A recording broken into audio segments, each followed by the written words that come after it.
No, Pika. No more tracksuits. It's not tracksuit week anymore. It's the Bruins playoffs.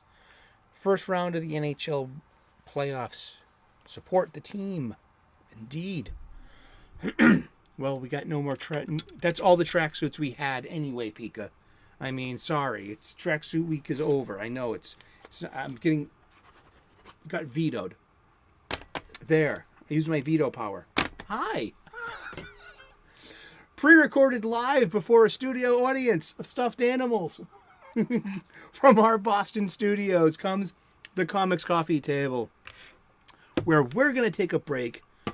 Happy Friday, by the way. The weekend is afoot, and I got a toehold on my plans. Oh, that really nails that. Oh, don't be so cute, Nicole, with your puns. Oh, make him stop. It is time for the Comics Coffee Table. Happy Friday. Let's have a drink. I'll drink to that. Cheers. This is the proper way to pour a Guinness can from the nitro can into a pint glass.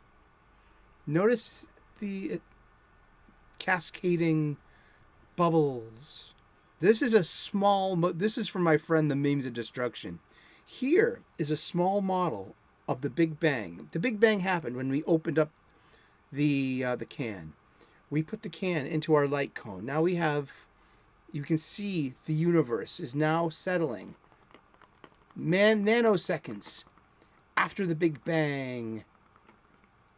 Coalescing from light and wavelength. Changing temperature. Finding cohesion.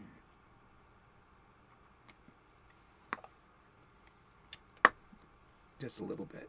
Oh. Well, that's fine. No crying over spilt beer. Welcome to the Comics Coffee Table, where we are going to talk about comic books for a couple minutes every day, each day. We're going to leave the real world's problems over here. We're going to sit down at this coffee table, pull up a chair and grab a cuppa, whatever it is you're sticking under your nose today. Today I've got Guinness Stout from the can. Would you like that in the can? No, I'll drink it out here. 3 p.m. U.S. Eastern daily, the show where we just love comic books and we talk about them. Daily. Yes, did I mention daily? Hit that notification, ring that bell, subscribe. If you're new to the channel, please hit that subscribe button. I would love to be part of your YouTube day. If I'm able to make the 3 p.m. U.S. Eastern daily live chat premiere, I am knee-deep in conversation, in comic book shop-style conversation with a great group of people. You are welcome here at this coffee table. The coffee table is always where my friends and I would congregate. There would be a stack of movies, a stack of music, a stack of books, and always a stack of comic books too. And we would always be trying to get each other to read and talk about and turn each other on to new stories and new titles. It was a great time.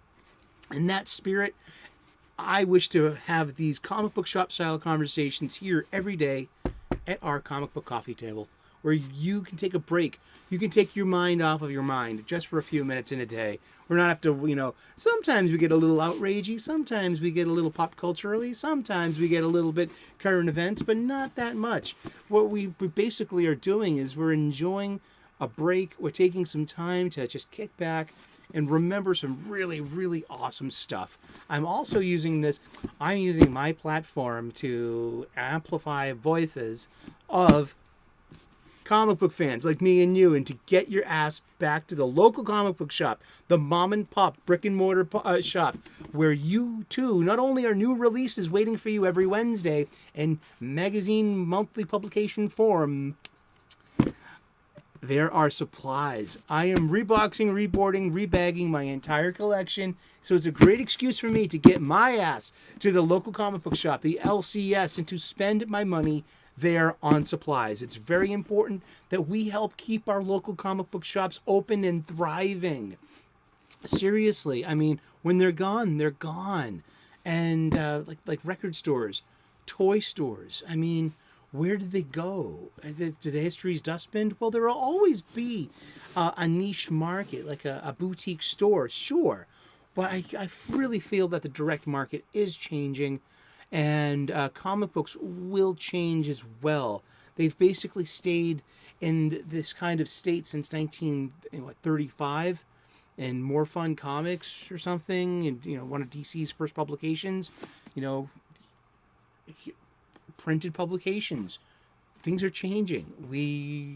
We're going to be here to see it happen, but we're also going to be caretakers to this great tradition of being a comic book fan. So I'm getting my supplies. I'm getting my boards, my bags, and my boxes at the local comic book shop. Where are the boards? Boards. New bag of boards. New box. New bag of boards. $14.99. Yeah. $8.99. And I'm agreeing to pay the markup for these because, I could be getting all my supplies from my online supply chain with the free, shipping and the built-in movie network. You know what I'm talking about. But no, I'm going to my local comic book shop, buying supplies there makes a difference. And you could be making a difference too at your local comic book shop as well. Show up. I show up now every Wednesday, every new comic book day. There will be something on those shelves that will get my attention and my dollar, and I will take chances on new things, and I will take chances on old friends. And yeah, this is welcome back, Sully. You've come back to comic books again. And I'm really blessed. I'm so blessed to have you all here sharing this experience. And we tell each other what our new comic books are and what's working and what's not working. It's great. I really, really, really appreciate it. Let's see. I got so many of these comic books to bag and to board and to file into new boxes. But I brought one up, a long box up. Hence why I'm migrating the collection from long boxes into short boxes, because this is a mostly full long box. Started about 2010, 13 years ago. Dun dun. What could this be? Image Comics. Image Comics are a few different studios, and they publish comics that, the studios produce these comics. Image Comics produces them and ships them and distributes them. Yeah, and so Image Comics is we've talked about Image here and there. It's always a good excuse to talk about the history of Image Comics. And I'm going to go to, you guessed it, the wiki. I'm going to go to the wiki page. Image is a comics and graphic novel publisher formed in 1992 by 7 of the comics industry's best-selling artists. It's the third largest comic book publisher. This is actually not from the wiki. That was from the Image Comics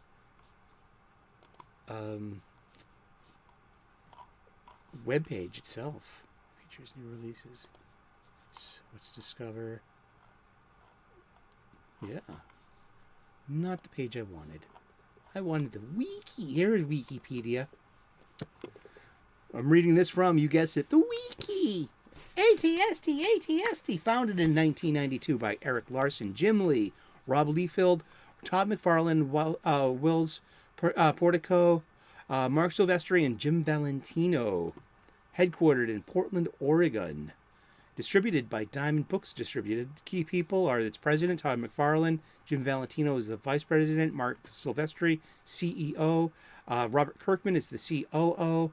Eric Larson is the CFO. Eric Stevenson is the publisher, CCO. That's Chief Creative Officer. A CFO is Chief Financial Officer. A COO is Chief Operating Officer. And so Image Comics is an American comic book publisher and is the third largest comic book and graphic novel publisher in the industry in both unit and market share. And that's from Publisher Market Shares, April 2019, diamondcomics.com, archived. It was founded in 1992 by several high-profile illustrators as a venue for creator-owned properties in which comic creators could publish material of their own creation without giving up the copyrights to those properties. Normally, this is not the case in work-for-hire dominated American comic book industries, where the legal author is a publisher, such as Marvel or DC Comics.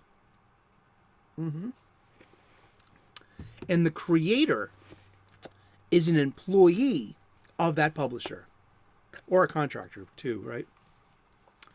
Its output was originally dominated by superhero and fantasy series from the studios of the founding Image partners, but now include comics in many genres by many independent creators. Its best-known publications include Spawn, Savage Dragon, Witchblade, Bone, that's by Jeff Smith, The Walking Dead by Robert Kirkman, Invincible by Robert Kirkman, Saga, Jupiter's Legacy, Kick-Ass, the Millarverse, Mark Millar publishes on Image, Radiant Black, and Stray Dogs. In the early 1990s, comics creators Eric Larson, Rob Liefeld, and Jim Valentino had dinner with Malibu Comics editor-in-chief David Olbrich. Malibu was a small but established publishing company sympathetic to creator ownership, and Olbrich expressed interest in publishing comics created by them. These and several other freelance illustrators doing popular work for Marvel Comics were growing frustrated with the company's work-for-hire policies and practices, which they felt did not sufficiently reward the talent that had produced them, as the company heavily merchandised their artwork and compensated them with modest royalties. And so it goes on. So Image's organizing charter had two key provisions. Image would not own any creator's work. The creator would. Image itself would own no intellectual properties except the company's trademark, its name and its logo, designed by writer Hank Canals. No Image partner would interfere creatively or financially with another partner's work.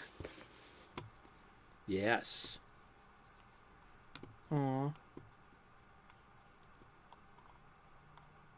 Todd McFarlane owned McFarlane Productions. Aegis was owned by Jim Lee, later renamed Wildstorm Productions, and of which Jim Lee will sell to DC Comics and that cemented Jim Lee's stake in DC Comics and pretty much describes his role there. He's one of the publishers, and he's one of the top tiers of leadership at DC Comics. Now, people have big opinions about Jim Lee's leadership or not. He's a great artist. He's Jim and Mother effing Lee. I mean, there's no bones about that. And I like the funniness of, we've gone from Stan Lee to Jim Lee. Yeah. Isn't that great? I like that. There's a Highbrow Entertainment owned by Eric Larson, Shadowline owned by Jim Valentino, Top Cow Productions owned by Silvestri, Fade the Darkness and Witchblade. Wow. Yeah, and Extreme Studios owned by Rob Liefeld, later named Awesome Comics. And yeah, so that's the quick Image history that we've seen before. But I'm opening this for the first time in a long time. And I just want to show you that it's got a little bow to it. This is a little old, but this is the Walking Dead Compendium number 2. And then I started buying the trade paperbacks as they, I wouldn't buy it. I wasn't buying it in serial of periodical. I was totally buying it, though, in trade paperback form. This is like the only... I got 2 single issues of Walking Dead. This is a free comic book day issue. It's like the history of Michonne. Really cool. I also have the final issue of Walking Dead. I think it was 175. I lent that out. I never got it back.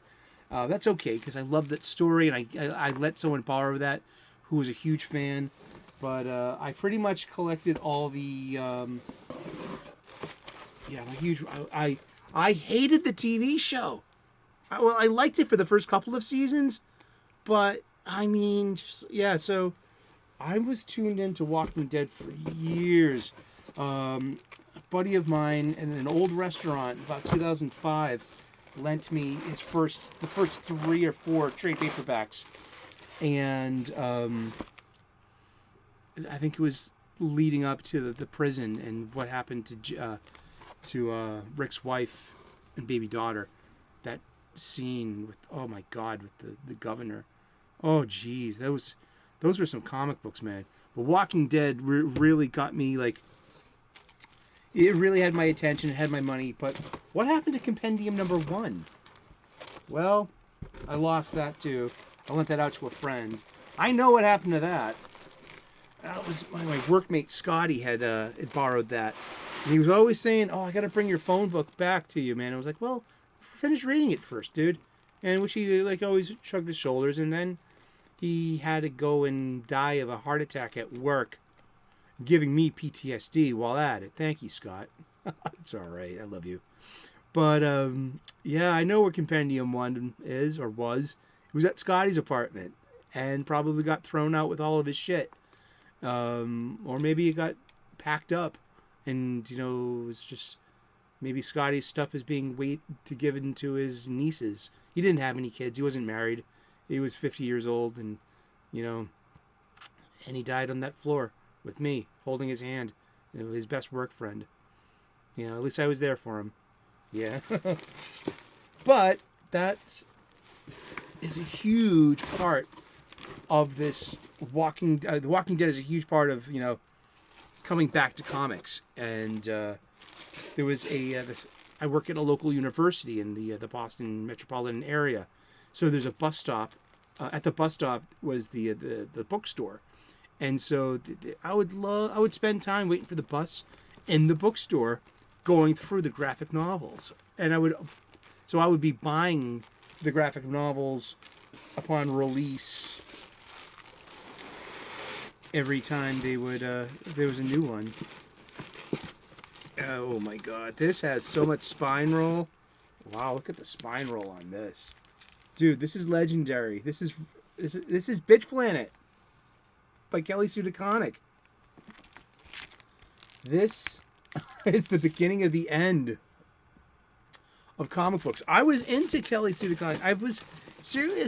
It's just been the unlikability, the smugness, and the sheer weaponization of empathy that has turned me off to those people. And the block lists, the whisper networks, the blacklisting of creatives that are not your friends or on the opposite side. There was open season on conservative people in the comic book industry. And now I got Bitch Planet. I did. I was tuned into Bitch Planet.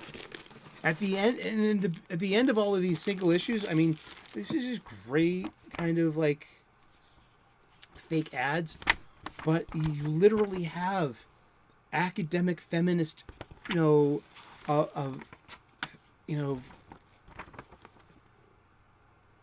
essays at the end of each one of these issues. And that was the whole point of it. It was about, what is Bitch Planet? What was Bitch Planet was written by, feminists. And this whole thing was to subvert expectations and tell a grindhouse kind of story where non-compliant women, NCs, non-compliant women, were sent off-world and to live out the rest of their days on a prison planet. And this, let's look at the Indicia colophon on this. When did this come out? And what was it? We have a $3.99 cover price. I mean, it includes trans rights. Like, trans women would have their own part of prison. The NC movement, this was huge. I mean, I was tuned into these people, too, on Twitter. I mean, I was one of Warren Ellis's. And so Who turned me on to the Deconic Infraction was Warren Ellis and his culture and his people online. The same people that fucking betrayed him and stuck him in the back and said, "You need to atone for your badnesses, you whoring rock star." And and I once again say that we were all there, in global, was it orbital operation? Was it global frequency or whatever the name of it was? I was in a Spectre module. I love that his curated radio show. I mean, but what were you expecting? We all knew that he had a common law wife and raising their then teenage daughter at home in England. I mean, he had a home. He had a wife and a home and a family life. What he did on the road, he did on the road. Everyone knew that he was married with kid. What were you expecting out of him? I mean, seriously, where's the Indicia colophone? But, yeah, it's all about giving the FU to the patriarchy but this was pretty much the beginning of the end. 2015. This was right around Me Too, and this is right before the United States presidential election that sent that sent half the country into apoplectic shock. And, yeah. I really tried to get into, and I petered out about issue 9. Yeah, it's the non-compliance. You're branded, and you have to wear these, this orange is the new black kind of thing. And but yeah, that's Bitch Planet, huh? I had 9 issues of that. I mean, let's see how much it costs. Did it get any, Let's refer to the book. B-I bay, B-A bay, B-I bicky bye, B-O bo, bicky bye bo, B-U boo, bicky bye bo bo. C-A say, C-E-C, C-I sicky si, C-O so sicky. Don't get the public, don't get the strike. Okay. I hope you're having an awesome day, and I hope that you are clobbering your problems and not being clobbered by them. Let's see, Bitch Planet. Bitch Planet. $5. Yep, there we go. And the rest of them are worth $4. Bitch Planet. It was 9 the last issue? Did it just peter out? Am I seeing that right? Yeah, 9 was the last issue. So I have the complete run. There's also Bitch Planet triple feature that was published in June of 2017, but December 2014 to April of 2017. Yeah, 9 issues of Bitch Planet were released upon this world. It was an entertaining story. It's sci-fi. It's very Ray Bradbury in my humble opinion. Did it work? My opinion doesn't matter because it's about feminist stuff. My opinion's moot. It only matters if I agree with it.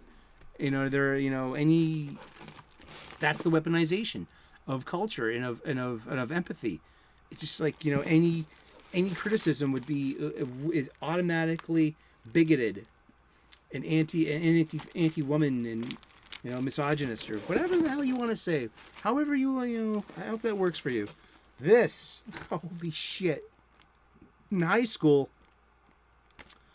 Howard Chaykin had black kiss. Don't worry, one of them's a biological male, a trans lady. We had trans ladies all the way back in the 80s, and and Howard Chaykin definitely did there were shelves of adult and mature comic books everywhere growing up, and not just in the comic book shops, but like Tower Records. We used to have a Tower Records in the corner of Newbury and Mass Ave, and they had international titles. They had Milo Manara, Tom Finland. They had just Japanese things, heavy metal magazine, and also you could find the Black Kiss collection. And when was this published? So this was published way after the fact. I love Howard Chaykin. I know he's a bit of a, it's just supposed to be about, You know, it was supposed to be smutty, and it was titillating, and that was part and parcel with Chaykin's work. I don't want to show any nudity. It could get us in trouble. Oh my goodness, what are you doing to that poor funny book? 2014, yeah. It's the Triple Xmas in July special. Story and art by Howard Chaykin. Yeah, you see a lot of full frontal nudity. Men, women, and in between. Yeah, and it's all about hijinks, and it's all about secret sex societies of in the past. I can't even tell you what it's about. I mean, can't tell you about. I think there's like a girl who falls in love with a trans woman who's identical to her, and and hijinks ensue, and this is just the beginning of. Oh wow, this is the first one. Oh, it's a little bent, but I can press this, I guess. Started here. Black Science, Rick Mermender and Matteo Scalera.